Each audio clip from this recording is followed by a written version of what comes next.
Morning in 8 minutes. For the third year in a row, the Vols are headed to the Sweet 16. Tennessee men cruising through the tournament so far, but the road about to get bumpier. The biggest matchup of all time between the Vols and the Wildcats. Friday night shaping up to be one of the biggest matches ever. The Cats have beaten Tennessee twice already this season, but the Vols will be favored once again. The winner takes on either Houston or Purdue with a Final Four trip on the line. Tip-off from Indianapolis Friday night at 7:39. You can catch the action on TBS. And the Lady Vols are dancing to the Sweet 16 as well, their 37th appearance in this round. Tennessee taking down the host team, Ohio State in Columbus, late last night. The Lady Vols fell behind early, but they ran away with this one in the end. They get the 82-67 win. Big congrats to Coach Kim Caldwell, taking the Lady Vols to the Sweet 16 in her first season. Up next, they'll take on the winner of Texas and Illinois this weekend in Birmingham. The Longhorns and Illini play today at 2 o'clock. And the Donald Trump administration back in court today. This time for oral arguments in its appeal of federal judge James Bosberg's decision to temporarily block the use of the 1798 Alien Enemies Act. The Trump administration is using the wartime law to quickly deport alleged Venezuelan gang members without due process. Attorney General Pam Bondi says the case could go all the way to the Supreme Court. The president continued his attacks on the judge on social media over the weekend. His border czar, Tom Homan, says the administration will abide by court orders in the case, while adding that deportation efforts will not stop. Also happening today, the Supreme Court will hear arguments in a case challenging a congressional map redrawn to include a new majority black district. Today's redistricting case before the nation's highest court started years ago when Louisiana's state legislature drew a congressional map following the 2020 census. It included one majority black district out of the state's 6, even though roughly a third of the state's population is black. After the creation of the new majority black district, another lawsuit challenging the new map was filed by a group of non-black voters. A lower court did end up siding with a group of non-black voters. That ruling resulted in the state and civil rights groups appealing to the Supreme Court to allow them to continue to use the redrawn maps.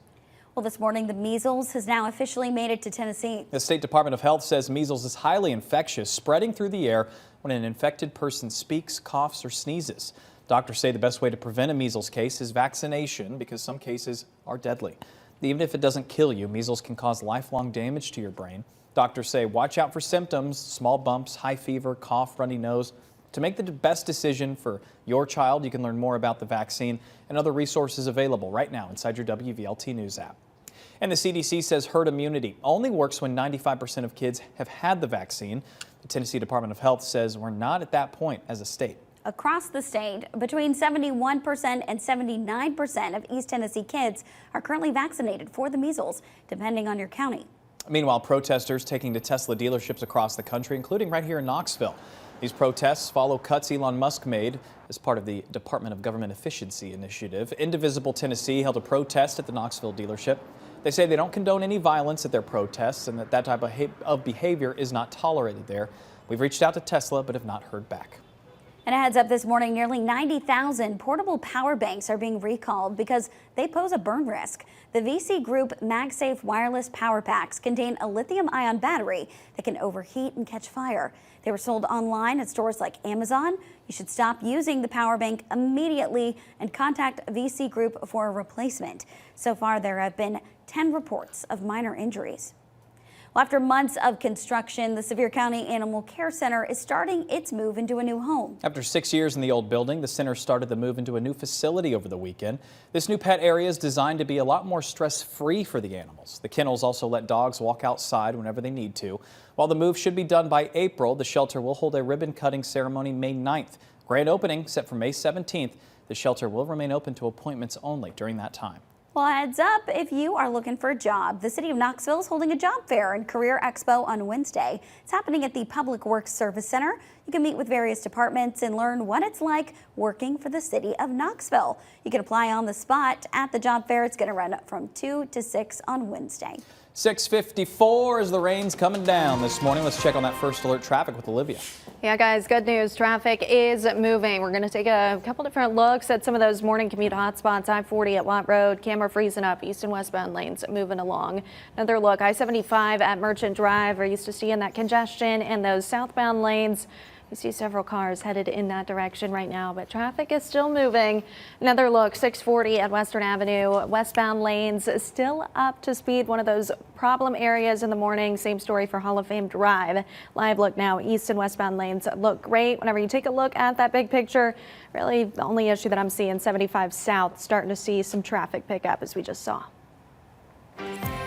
5 minutes to 7 and kicking off your day here as we're slowly kicking out that rain. We're almost done. All right, so we've got a lot of wet streets. All right, Olivia's just keeping an eye on the impacts to your actual commute, but at least the active rainfall is falling back right on track. We still have some rain right here at the Tennessee, Kentucky, Virginia corner. We've also got some rain developing here, Southern Valley. So this is where it's spottier.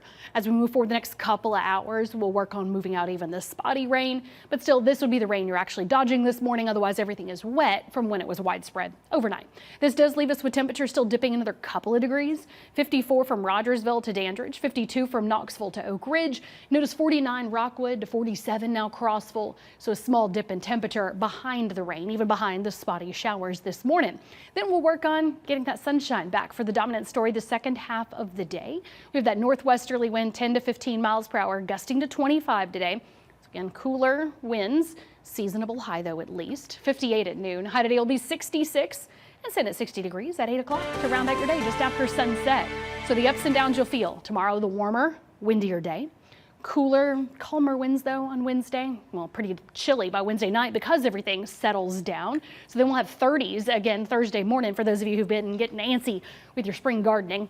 I know I need to start some tomato plants for myself this spring, but we're not there yet for the outdoor plants because we do have the up and down temperature like those 30s Thursday morning and back to 70s Friday and Saturday afternoon before the next big weather maker next Sunday to Monday with another round of on and off rain and storms. Of course, early spring, we're trying to climb to those we're higher chugging temps. along. We're Yeah. getting there, slowly but surely. It is 6:56 on this Monday. Headed over to WVXX, the CW Knoxville. Have a good morning.